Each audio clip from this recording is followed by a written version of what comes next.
Hi மக்களே, வாங்க வணக்கம். நான் உங்கள் செல்வி வந்தாச்சு. இன்றைக்கி நம்ம வீட்டு சேனலில் என்ன பண்ணலான்னு பார்த்துடலாம் வாங்க.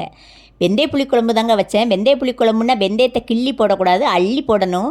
நீங்கள் நிறைய பேர் கேட்டிருந்தீங்க, நீங்கள் எது வச்சாலுமே கொஞ்சம் கொஞ்சம் காமிச்சிட்டு அப்படியே விட்டுறீங்க, இதை பார்த்து நாங்கள் எப்படி வைக்க முடியும் நீங்கள் கேட்டிருந்தீங்க. நீங்கள் கேட்டால் சார் தான், அதனால தான் நான் ஃபுல்லாக எடுத்து போட்டிருக்கேன். இப்போது வெந்தய புளிக்குழம்புன்னா எங்களுக்கு ரொம்ப பிடிக்கும்.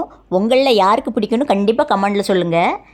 எனக்கு எங்கள் அம்மா சொல்லி தந்த மெத்தடில் தான் நான் வச்சுருக்கேன். நீங்கள் எப்படி வைப்பீங்கன்னு கண்டிப்பாக கமெண்டில் சொல்லுங்கள். இது வச்சா எனக்கு கொஞ்சம் ஈஸியாக இருக்கும். என் பசங்களுக்கு இந்த குழம்பு ரொம்ப ரொம்ப பிடிக்கும். எப்போ பார்த்தாலுமே வெந்தய புளிக்குழம்பு வைமாம்பாங்க. நான் அப்பளம் பொரித்து சாப்பிட்டு அட்டகாசமாக இருக்கும். இதுக்கு கூட்டே வைக்க வேண்டாம். அப்படியே குழம்பு இறக்குற நேரத்தில் அப்படியே மலைச்சாரல் மாதிரி மல்லியிலையை கொஞ்சம் தூவி இறக்குங்க. ரொம்ப சூப்பராக இருக்கும். கூட்டு வைக்காமல் அப்பளம் பொரிச்சாலே அதை வச்சு பிணைஞ்ச பிள்ளைங்க சாப்பிட்ருவாங்க. இது எனக்கு வைக்கிறதுக்கு ரொம்ப ஈஸியாக இருக்கும் இந்த மெத்தேடு.